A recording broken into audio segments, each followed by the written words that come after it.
Okay, we'll go ahead and get started. I see some of you are on now. Good morning.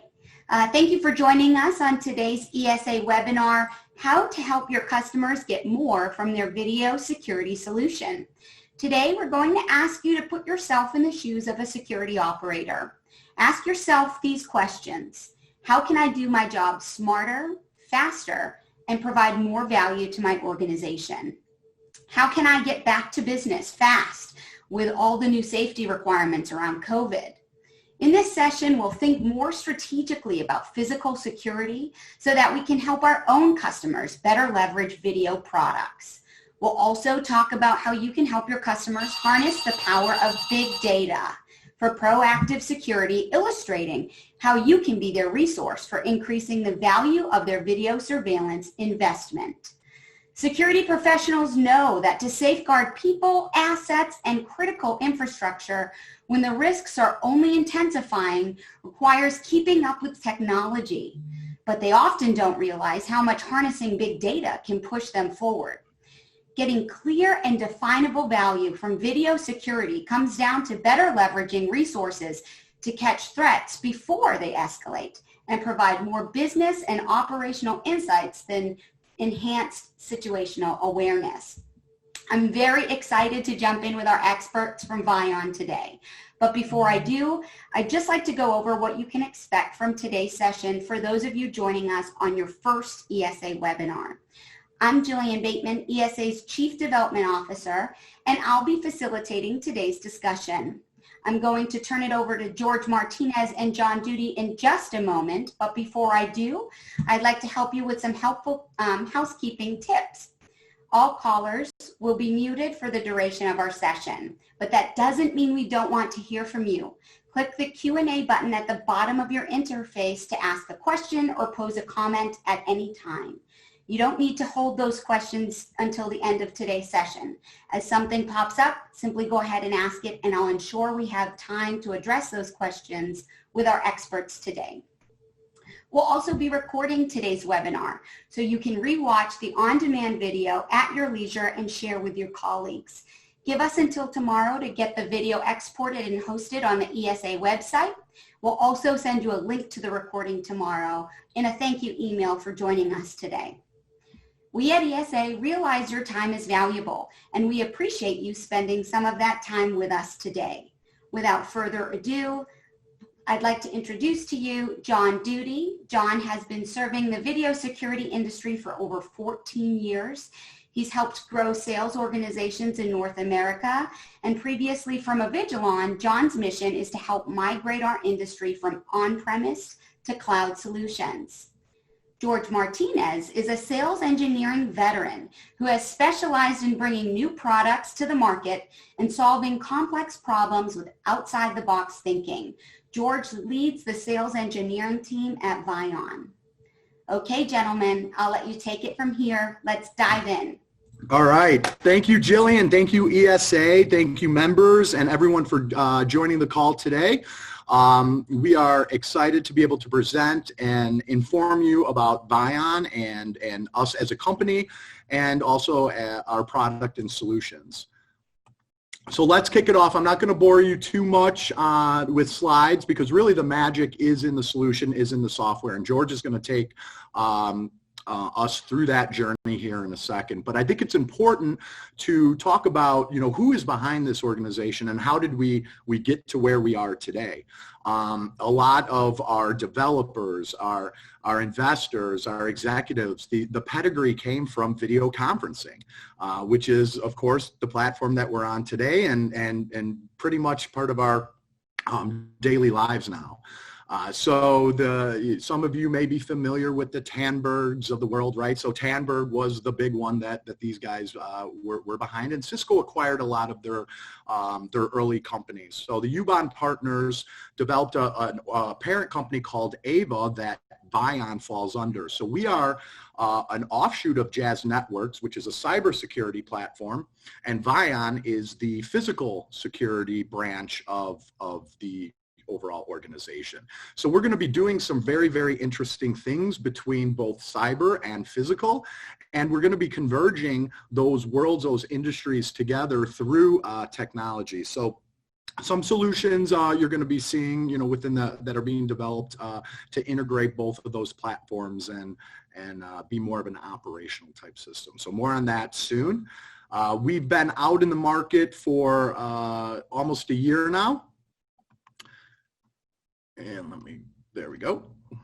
And part of, before we launched, our founders and everyone got together and said, hey, really, what is the challenges that we see out here? And you guys know better than anyone, we have a lot of cameras out there. People love their cameras, and there's a lot of information. I'm from Chicago, and I read an article recently about 38,000 cameras in Chicago, trying to keep Chicago safe. Well, how can you have all that data, all that insight, and do something with it? Humans can't stare at 38,000 cameras. Humans can't stare at video for really, on an average, longer than 7 minutes. So what are we going to do with all that data, right? We need technology to point us in the direction of maybe where the operator needs to look or be alerted on an event that actually matters. And then also there's all these silos, and it's not just silos between cyber and physical that we that we want to overcome, but it's also silos within our own industry with access control and cameras, and then there's the analytic companies and VMS, and then you need to add this and that. So we're coming from a fresh perspective, and we're doing things a little bit differently that solves this problem. And of course, the whole cyber and physical thing that I keep talking about, because that is really, really important, and that's part of the backbone of AVA, of Vaion and Jazz. So our mission, right? We want to, through our technology, address those needs, and when there is an incident, turn your solution, whether it's an existing solution or a new solution, but we have the ability to turn it into a proactive security system. So we want to prevent the threats with analytics before they happen, or catch them as they're happening and diffuse the situation. And then also be able to deliver efficiencies through fast forensics. We have built-in searching mechanisms that make a user's life a lot easier and able to find things a lot faster and export data a lot easier, a lot faster.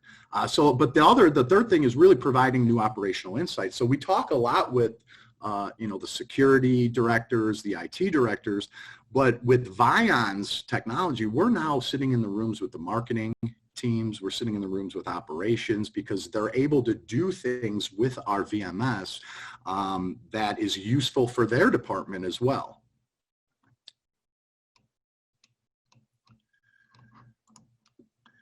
And we do this through computer vision. So I know that, AI, analytics, that's kind of the buzzword, but in the industry, but really our CTO, these guys have been doing analytics. They've been doing cloud for many, many years, and we have a really good data set, and we're having the ability to take analytics and apply them onto third-party cameras, apply them to our cameras, is allowing us to achieve that proactive solution that I've been talking about. So what does that mean, right? So we can, through our software, determine what are objects, right? What are vehicles? What are people? We can get occupancy counts. We can get data on activity in the scene. So right now, what you're seeing with those spikes is purple spikes are vehicles, blue spikes are people. It's giving us a nice little snapshot of activity that was happening there. I'm able to decipher between a bicycle and an automobile, and then search upon that and get alerted when there's maybe too many people in a room, get alerted when a vehicle crosses a virtual fence line. These are just some of the ways that we can make things proactive. And on top of that, this is really AI based. This is a machine learning based solution. So after about a week or so of it learning your environment, you start seeing certain anomalies pop up. So like what's happening in the lower left with the gold bar, that's not a man-made rule. That's not an alarm. That's the AI saying, we're not used to seeing a vehicle parked and loitered in this area for 20 seconds or however long it was. So we need to present this to the operator, and we need to save it and tag it as an anomaly event. So that's just something that the AI will automatically start doing. It understands what is unusual and usual behaviors. And then, of course, the forensics. So we can alert you, and that's what we want to do. But then what do? How do you go in and find that footage and find what journey that individual took through the office maybe or the building? And as we all know, in many systems, it's very difficult. It's hard to review footage. It's hard to export data. It's hard to go between one camera and another. And we have things like our smart timeline built in where it'll tell you the blue spike is a person. So go to the blue spike and you're going to see people. It'll tell you where the activity is happening based on the time in the timeline. But then we also have really intelligent searches built in. You could search for appearance based on people, articles of clothing. Where was this person? I want to click on this person's image and see where they are in my building and do a site-wide search across all the cameras. And we do this with vehicles. We do this with people. There's loitering searches, line crossing searches. Our cameras, which we'll get a little bit more into, have embedded sound analytics. So if you want to search for gunshot or loud noises or glass breaking, you could do that very quickly within our software. And then the operational insights, right? We have interactive mapping, where you see emojis of people moving and vehicles moving, and you could track their movements between cameras and locations in and outside of your facility. And then we also have reporting. So perhaps you need compliance reporting around occupancy counts with social distancing or whatever. Or your customer's a parking garage and they want to get an average count daily, by the hour, by the minute. We have those capabilities with the reporting mechanism built into our VMS. And speaking of that, George is going to get a lot into these cool webhooks that we do, but right now it's all about social distancing. It's all about occupancy counting. It's all about, making sure people coming in, are feeling good. So we have the solutions for that. And through webhooks, we're able to digitally send that data to dashboards and to monitors and iPads and this and that and be able to, automate doors and locks and all based on counts. So we're going to show you what that looks like as well today.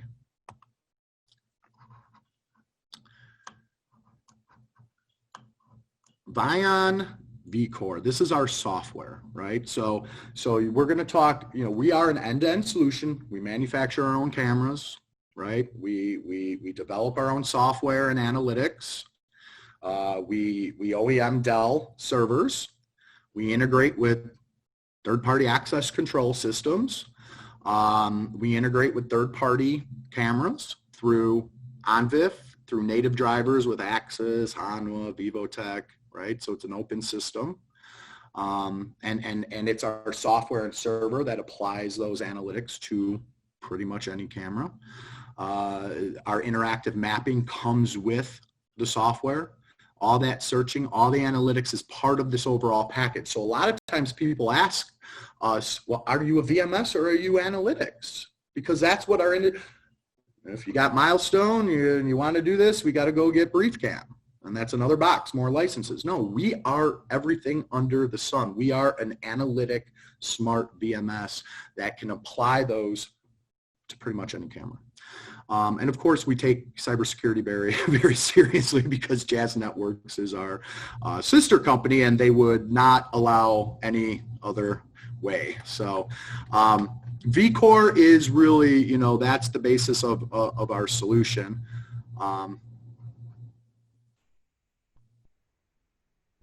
And let's talk a little bit about the difference before we get into the whole end-to-end game.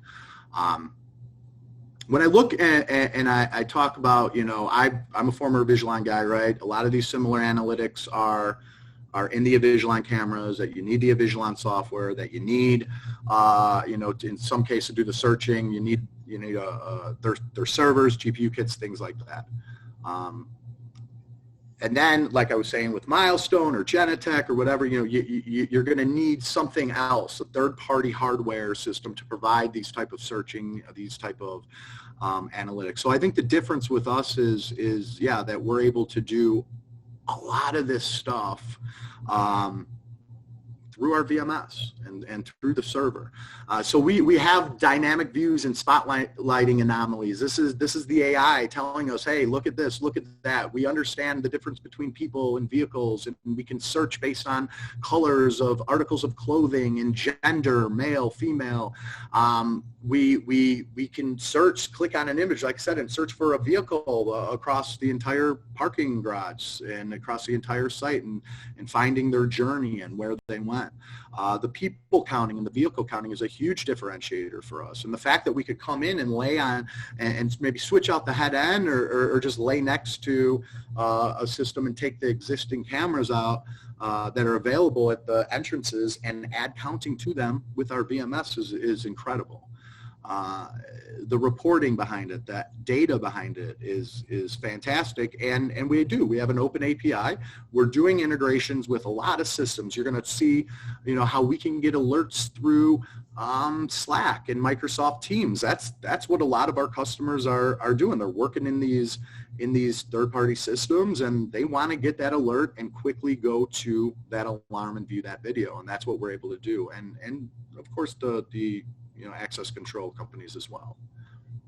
So end to end, what does that mean to us? We manufacture our own cameras. It's manufactured in Taiwan. It's our own build. It's not OEM'd. We have a 4K line dome. We're going to come out with a mini dome line very soon. We have a panel line, indoor, outdoor. Really the key to these cameras is, you know, the sound analytics that are built in and what they're being built for, that I'm going to touch on here very shortly in the near future and beyond. So the directional microphones that are built in there, they are not recording, you know, audio people conversation. It's just listening for a gunshot, glass break, and it understands and learns the ambient noise level of that environment. And when there's spikes, you can get alerted on that.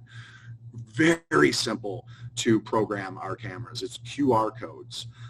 And the way that it's set up, the customer's automatically getting the firmware upgrades, the features, the advanced security, all of that just comes automatic. There's no upgrading to different, you know, versions to get this, or you need to switch out that camera to get that. It's just constant. We have a great mobile app.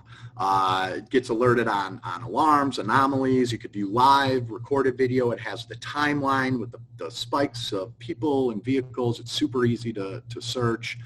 And we're going to continue to add some cool features very soon on our mobile app. And Jazz makes us always talk about the secure and resilient aspect of the Vaion system, but we take it very, very seriously. I'm sure George, you know, we'll talk about how we, you know, reset the passwords and all the TPM and encrypted firmware and all the things that are built in to make sure that the physical security product and our solution is just as secure as everything else. So how do we deploy, right?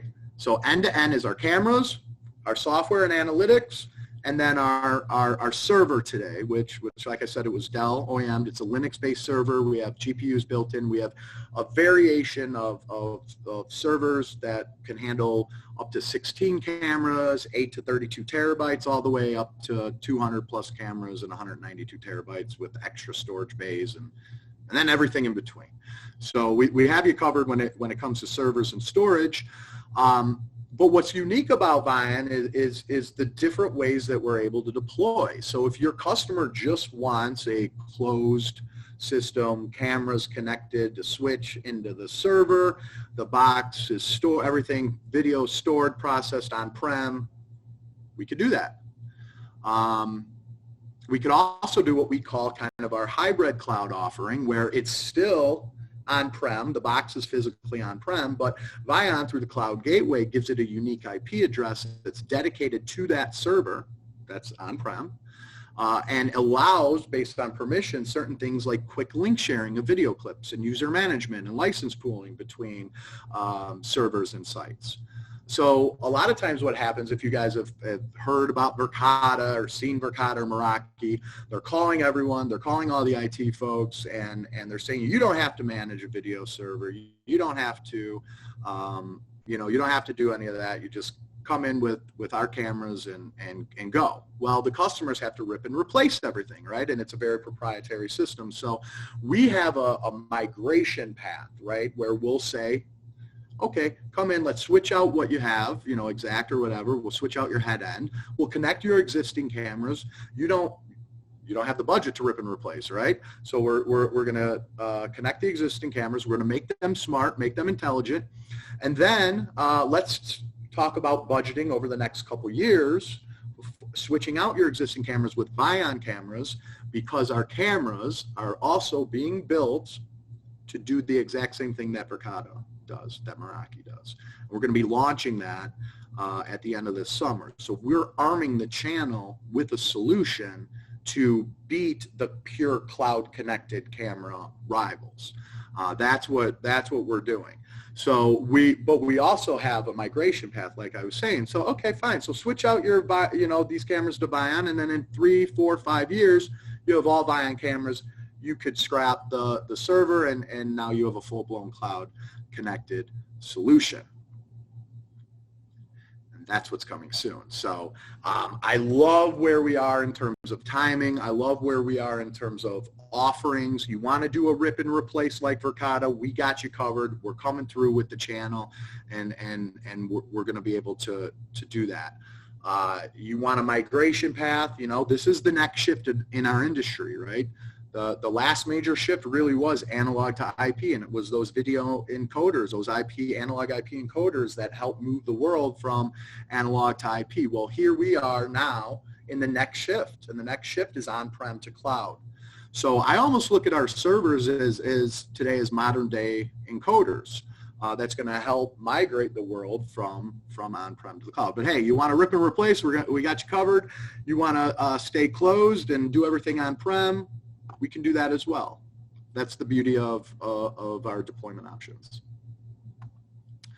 Our go-to-market is through a direct certified partner channel. It's mostly made up of IT and security integrators.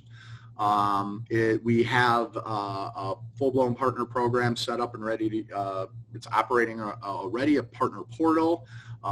We have a partner dashboard set up and ready to go for especially once a full cloud solution is launched.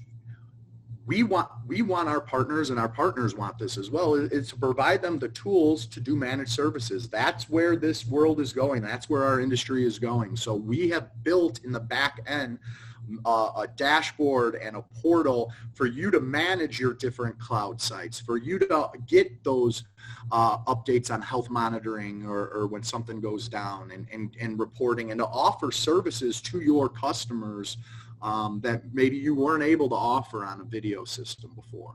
And we invest in our channel. We have partner summits, we have awards. We can't wait to get back out there and do lunch and learns. I was telling Jillian earlier, I'm in Kansas City last night. We were able to go out and enjoy a nice meal and a couple drinks. So, that's what we do. We invest with our people, with our trainings, and in our partners. And we'll also train your end users for you too. So I want to shift things over to George right now. George is our sales engineering director for North America. He's going to go through the software and show you what I was just yapping about. Is there any questions, Jillian? Do we want to take a couple questions while we transition over to George, or just wait till the end? Absolutely. So as a reminder, you can click that Q&A button at the bottom of your interface to pose some questions to John and George. Also, if you're watching us on Facebook Live, you can comment on the video and we'll make sure we pose those questions to our experts. I do have one here. What range of cameras are required for analytics?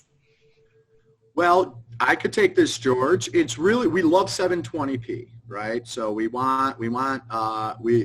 able to pretty much, with an OnVIF driver, with the Axis, with Han, with VivoTech, we're able to work with, we're working on Sony, Aircon cameras, you name it.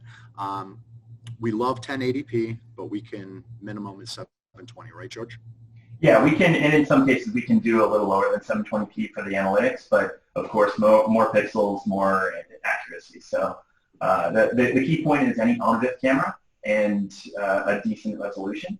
But we've applied analytics on some analog converted cameras and gotten great results. So it's not a clear bar, but we in most cases work with every camera that you have already installed. Okay, so thanks, John. That was a great presentation. Now I'm going to get into some of the inner workings and actually show you the interface in action and show you all these cool slides that we talked about. So as John said, I'm George Martinez, and I'm going to walk through a number of integrations, but keep putting those questions in the Q&A. I answered a couple while John was in his call or in his presentation. But I know I'm going to go through a lot of things quickly, and we've got about 30 minutes or so, so please ask those questions. But this is the Vaion interface. So this is simply a web browser, so no requirements to install plugins or downloads or anything additional besides navigating to the web address. And that's because we're using HTML5. We're using everything to optimize the experience and make it very simple. We can do this on PCs, we can do this on Macs. We also have a mobile client for Android and iOS, so you can also see those notifications remotely or see that live video.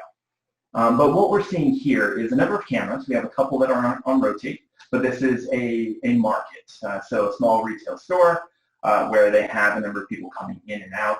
And we're just converting third-party video streams into live analytics and displaying a number of different events that are happening. So if you look at those timelines, as John talked about, there's some spikes of blue and purple, and that indicates vehicles and people.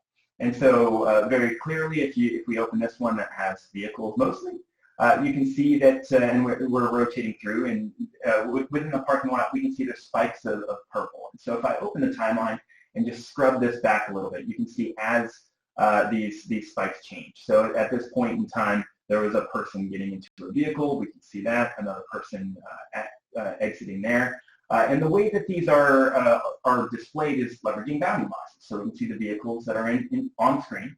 We can also see the people that are on screen that are walking in or out of the store. And it's leveraging that for counting, right? So it's using that to deliver the live analytics, knowing how many objects are on screen, whether they're vehicles or people, but also using that to train the machine learning, figuring what the typical patterns are in this capacity for this parking lot or inside of the store. So after hours, if there's typically not a lot of people present, then it's going to recognize when someone comes in after hours and maybe breaks into the store or it's a cleaning crew. They're going to recognize if that's never happened before and alert you that there's an anomaly occurring currently. And so with all of these different locations, we can also get a little deeper into what's happening here. So as we said, we can see the people and any objects that are being recognized, but we can also actively search. So if I had, for example, a theft or a crime that was committed or a missing person or anything that you can imagine, I can very quickly leverage the spotlight up top. So the spotlight search allows me to very quickly just click that button, see all the objects that are on screen, and this is live video, and select one of those objects. So I'm going to select this person in red for whatever reason I'm suspecting this person of, and what we're going to see is all of the object detections across all of my cameras in my entire site. So you can see what it's limiting. It's basically using this object detection I selected across all of my cameras in the last 30 minutes. And what we see is all of the people that match or are similar to the object that I've detected. In this case, it's a young woman with a child, and we're detecting all of those variations of these objects. And so we can do this on the fly or retroactively. So as you see, there's a number of different events. If I did decide, okay, this is my event of interest, I can start to pin these events up top. And what this gives me the ability to do is then make sure that I get this evidence or this footage into the hands of anyone that needs to see this. So whether this is local authorities, or it's security campus police, or anything else, we can very quickly just say, yes, let me export that. And you see your typical export as a video file. So in this case, we're exporting these clips as an MP4.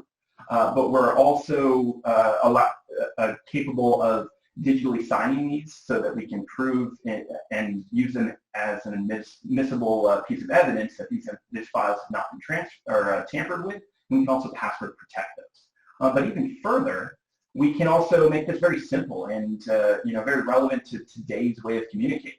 As John said, people are talking on Slack, text messages, just instant contacts and instant messaging is the typical way. So I can just, again, and spelling and speaking is not my specialty, but I can put some notes into this, and I can decide that this video should be valid for about a week, and then I can very quickly just export a clip to this video.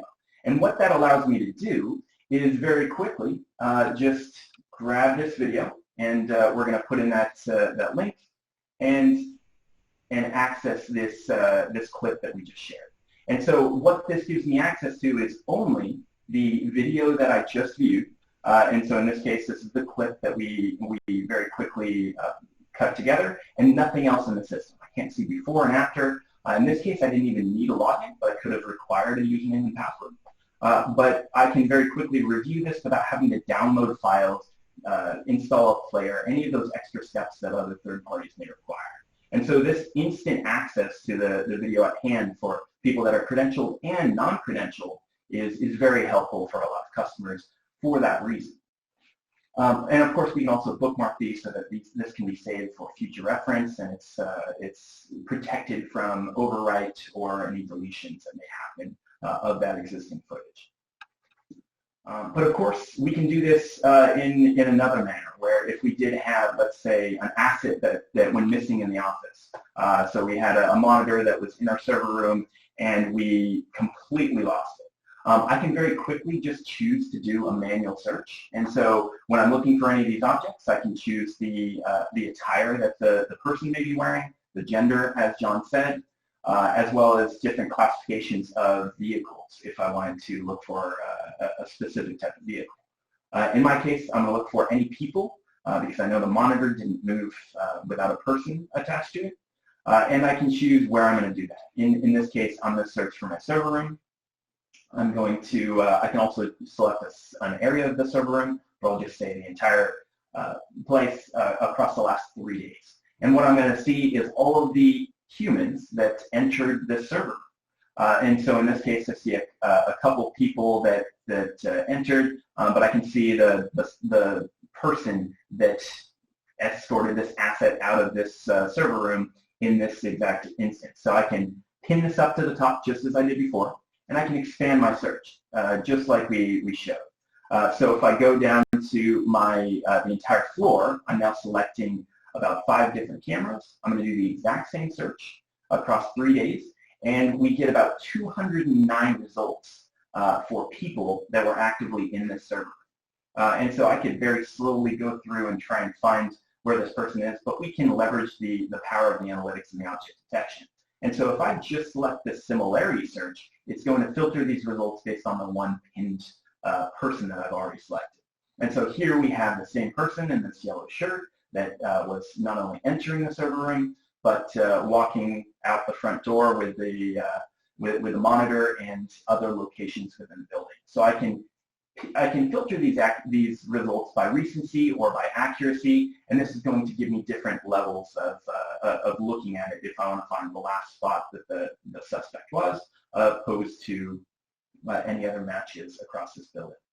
And so this ability to search on the fly from live video or manually search for objects is really what starts to make a difference in these types of events, where I can be watching these events live. I can see everything that's happening across multiple locations, but I can also act on it if an event occurs. But we also have tight integration to access control and other third-party platforms. And so one of those integrations is with OpenPath, great access control vendor out there. But an example of some of those integrations is if I was watching a stairwell or an entrance and I wanted to permit access because I see someone that I know very clearly forgot their badge, or they just need to get out of a door that's pressed to exit, I can very quickly just initiate those access control events by virtue of just having visibility on this camera. So all of our access control points can be pulled up. They can all be acted upon. We also get alerts anytime an access control point is unlocked or locked or held open. Any of those events that may occur are also populated as a rule. One example of the rules that we have here is a capacity alarm. So we're doing that object counting, and we can see, in this case, when the object count has exceeded what we have set, which is 9 in this location. In the world of social distancing and just making sure that we're not exceeding the occupancy per square foot, this makes it very simply to alert and take action on that. That action could be changing your access control scheme. It could be just letting operators know, hey, you need to stop letting people in the door. Or it could be initiating a digital sign that instructs users to please wait until people have left the building before entering. But this gives you the ability to have the existing cameras that are already in your site and leverage them for a number of different use cases. And so that's one example of our rules. We can also jump into just creating a couple of very quick rules to demonstrate the point. And so in this case, let's just say people crossing line. And I can choose from a number of different categories. So I could be looking for the appearance, which is what we did in that server room, looking for any person or vehicle that is recognized in a location. You can use this for access control, as I said, so any of those events that occur. But we can also leverage it for the sound analytics that are present in our cameras. There's no requirement to use our cameras, but that's the one, that's one of the current advantages, is that we have beamforming microphones built into the cover, which are recognizing high-frequency audio patterns. And so we're picking up the gunshot, the glass break, or any of those loud noises that occur in that area. I could also do these rules based on loitering. So if I have a person or a vehicle that's set in place for an extended period of time, we can choose the time and the type of object. I can be alerted. So after hours, if a vehicle pulls up to the loading dock, that's not normal. So I want to know that that's happening. It can also be used in education settings to know if there are people loitering on the handball courts when school's supposed to be in session. So this has a number of use cases, but it's leveraging this object detection. And of course, cats, as I spoke about, this is leveraging exceeding a capacity for a set period of time. It can be instantaneous. As soon as 9 people enter an area, or 100 people, we can set off an alarm, or we can wait till it holds for about 30 seconds to make sure that it's a true, consistent occupancy. And then, of course, like I said, line crossing. And so this is similar to what may have been seen in a couple, or that you've probably seen in other platforms. But we can do this, like I said, for people or vehicles, and I can choose the location that I want to do this in. So, for example, if we wanted to look at every time a person enters a grocery store, and this grocery store is face masked up because these are across multiple sites in the U.S. But I can choose this as a threshold, and so I can set off this alarm anytime someone enters or exits. So I can choose the direction of travel, and then I can choose when it is active. So like I said, if you want to create a template for after hours, which is anytime from 5 p.m. to 5 a.m., we can set those, but I can also, of course, just do an always active. I want to know every time that happens. And then if I want to alert a specific group of people, I can do this for everyone or just myself. I can also send out an email. So if I want to send an email string out to the security team mailer or individual people that are inside or outside the organization, I can absolutely leverage that. And we can also leverage webhooks. And these webhooks are a accommodating method to integrate with just about any current gen technology. So that means, as John said, that means Slack, that means Twilio for SMS text messaging. This means just about anything you're seeing like Microsoft Teams or Hangouts, any platform out there can ingest this type of integration. But that allows us to extend just beyond what has been written directly for Vaion and allow anyone to just start to observe these alarms and take action. And so I created that rule very quickly.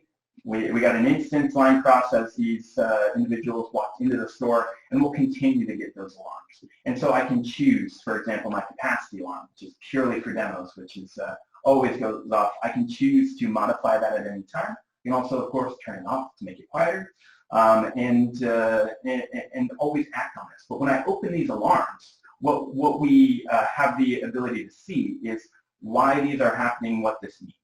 And so an example of that visibility can be garnered from the floor plans. And so in this case, we have two cameras in this location, and we can pin one of those camera video views out to the right here, and we'll make it a little bigger so you can see it.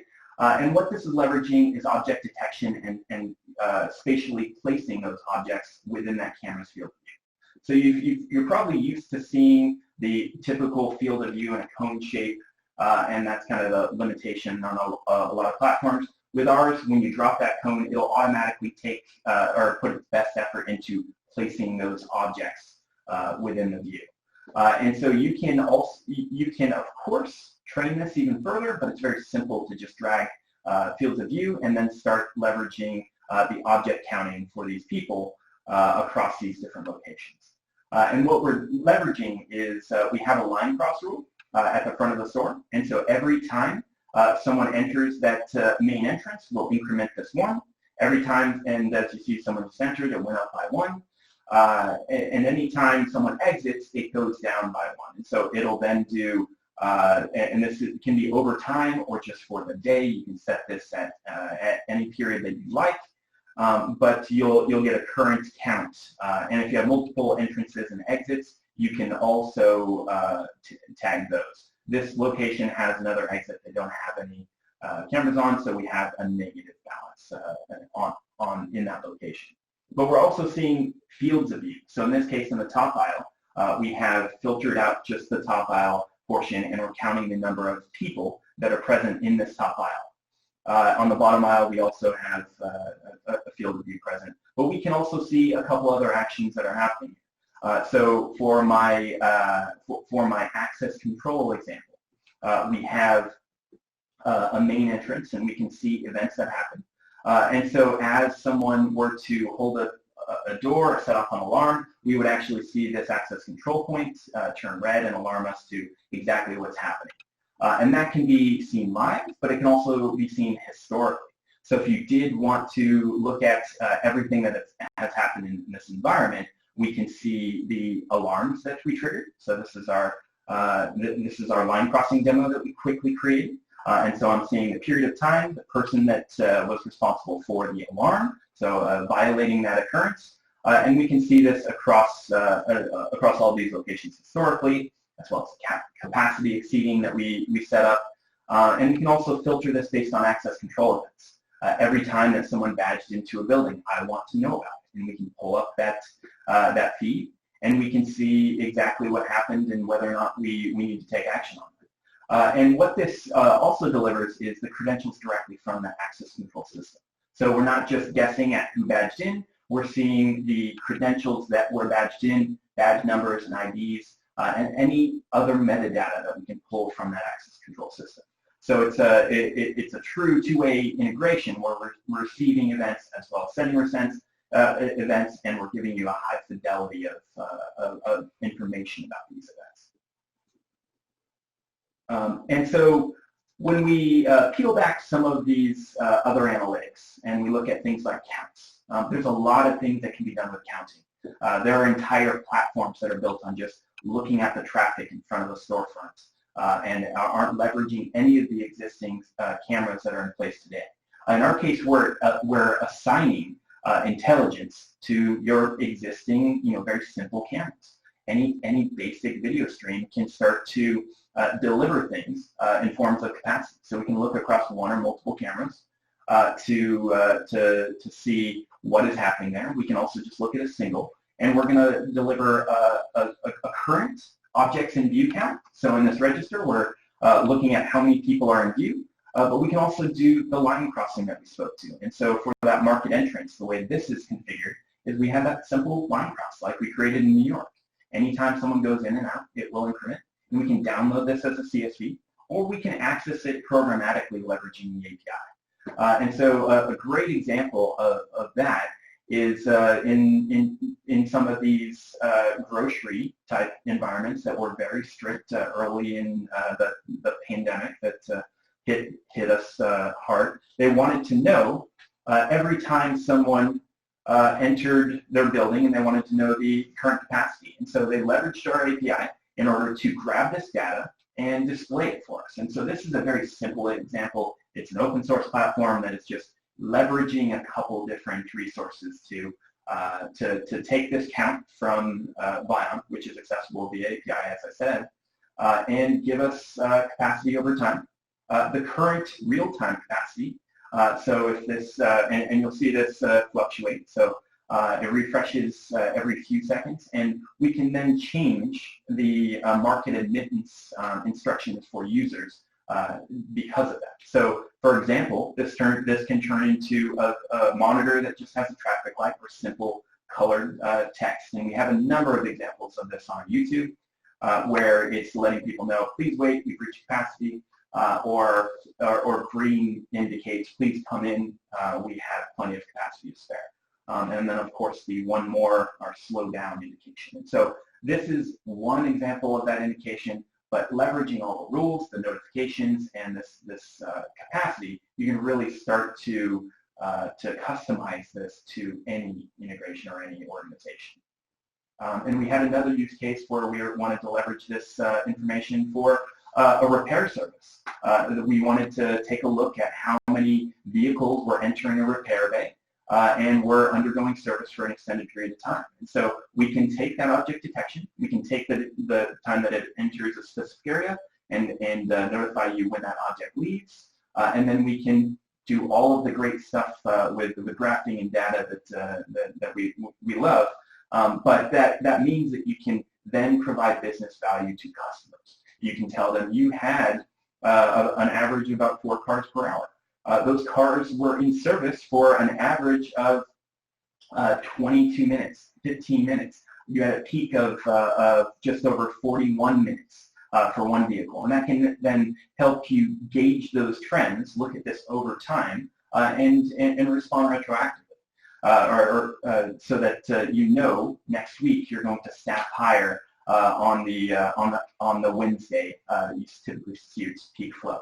But this allows you to customize this data any way that you need. Send it over to the marketing team or the staffing team, or just leverage it as a business owner and improve your handling of this information. And so we're just about at the 10-minute mark. So I want to pause it and see if we have any questions that have come up, anything that we can dive a little deeper into, or specific use cases that I maybe can touch on a little more. So let's see if we have any questions out there. And if you don't, you can open the Q&A panel on Zoom and go ahead and send those through. Hey, Jeremiah, what's up? I see his face mask in the market. So we had to, this is being broadcast live over Facebook. And so we were strategic in what sites we were able to broadcast to. So that one originally in the market was actually, it's a live site, but the footage that we had taken was from just before the COVID thing happened. We've used that footage actually to leverage our technology within that market for the dashboard that George told you. But yeah, that part of it was a little bit before the COVID. License plate to open gate for parking lot. George, that's all you, my man. Yeah, so we're currently not doing license plate detection. You may have noticed that there's a couple placeholders. So that's on our roadmap. The ability to recognize more than just the simple object is definitely in our sights. Start on the car. The next step is then taking that, and whether it's feeding it or doing the analytics ourselves, we're going to give customers the option to leverage that. So coming in the future, but we're currently not doing any license plate recognition. Yeah, and something else I want to touch on is, we're doing things a little bit different, right? And we understand that working on third-party cameras, sometimes you have to prove it. And most of the wins really over the last year that we've had started with a pilot, started with a POC. So that we have a program where we will drop in a box for 30 days, connect their cameras. If they want to test our cameras, we could give them one or two of ours as well, and we'll prove it, and we'll let the system sell itself on sites. So if you have any customers that you've seen something in our software, some sort of a feature that can solve a challenge with one of your customers, please reach out to us, and we'd be happy to set up that pilot and see if we can solve their problem.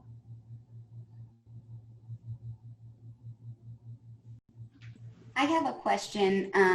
How much calibrating is required for people showing up on the map? Yeah, I can take that. So the answer is no calibrating required. So you drop the camera on the map, it'll automatically take its best guess based on what it can see in the distance and how big it is. But you can then, if you want to, expand the field of view. And we have an advanced calibration setting where you can actually pin points on the satellite view as well as the camera, and that gives you even more accuracy. But the calibration required is 0. The option to improve it is very extensive. We're going to be adding more to that map as well. It's heat mapping is coming, like George was talking about. But that map, it's interactive. It's going to be ever evolving. The information that we see it being used a whole bunch of different ways. We have a property management company in New York that they're like guards, doormen, whatever, but they don't give them access to the security system. They don't give them access to the VMS, but they have a monitor sitting next to their desk or chair that has the map and shows the emojis and the activity. And when there's somebody that's not supposed to be in an area, it'll turn red, grab their attention, and then they just do a walkie-talkie. Very simple, right? That's like a very simple method to use a map. But then we have other customers using it far more sophisticated. We have buttons that you can put on the maps for where your fire alarms and detectors and emergency exits are, and we're going to be doing some more work on making that interactive, where you press that button and you get some data and information behind it. So the map is super cool, and we get a lot of really good feedback from end users on that as well. Yeah, and also I'll specify, you can, with that fine-grained control, you can import your users directly from Active Directory or LDAP. We have another number of other sources that we'll be enabling, and then you can remove controls from, being able to restart the server or add remove cameras. Even visibility to certain cameras can be added or removed. So you can really get in there with the fine-grained controls to make sure that this is the secure platform that you're looking for. Yep. What else? Come on. Bring it. I don't see any additional questions. But keep in mind, when we do send you your thank you email tomorrow, if something comes up between now and then, we're happy to connect you with John and George. Oh, we have one more. Storage in the cloud, what countries? Yeah, so as far as cloud goes, we're doing the storage for the cloud connected cameras directly on the cameras. We're sending metadata to the cloud to be accessed, and you would then access the video feed from those cameras. So that's the primary way to access existing cameras in a cloud element scenario. But for I do want to be careful here. So, our cloud connected camera solution this year that's available, it's storing everything at the camera level, right? So it's processing. We have little mini GPUs built into our cameras. The SD cards are storing it. The analytics are housed at the edge of the camera. The user signs into our vCore platform in the cloud, right? And that's where they're managing their different devices, their different sites. Next year, 2021, is when we're going to be offering that extended storage, offsite storage in the cloud that will be all based on analytic events, things that matter. We're not going to be saving data. If there's a bag blowing in the wind on a pole overnight for 12 hours, we're not going to be sending that up and saving that to the cloud. It's things that really matter, anomalies, alarms, events of people moving, vehicles moving. That's the information that we care about, and that's all that we're going to send. But that extended offsite storage, I want to make very clear, is going to be available early in 2021. So this year, the cloud connected cameras, everything is done local to the camera. Thank you for specifying. As I was saying, we're happy to connect you with John and George. If you want to send us an email after you get your thank you email, if you think of questions between now and then, the session is being recorded. We will send you the recording of the video. You can check us out on Facebook as well. We've been recording live there, so you can always rewatch it there at any time. But otherwise, I want to thank Vaion, thank John, thank George. I think this has been a really enlightening session and really interested in how you guys evolve. You've got a really awesome product here. Thanks, Jillian. Thanks, ESA. Appreciate everyone joining. Yeah, thanks, everyone. This was great. Have a good day, everyone. Yeah. Bye.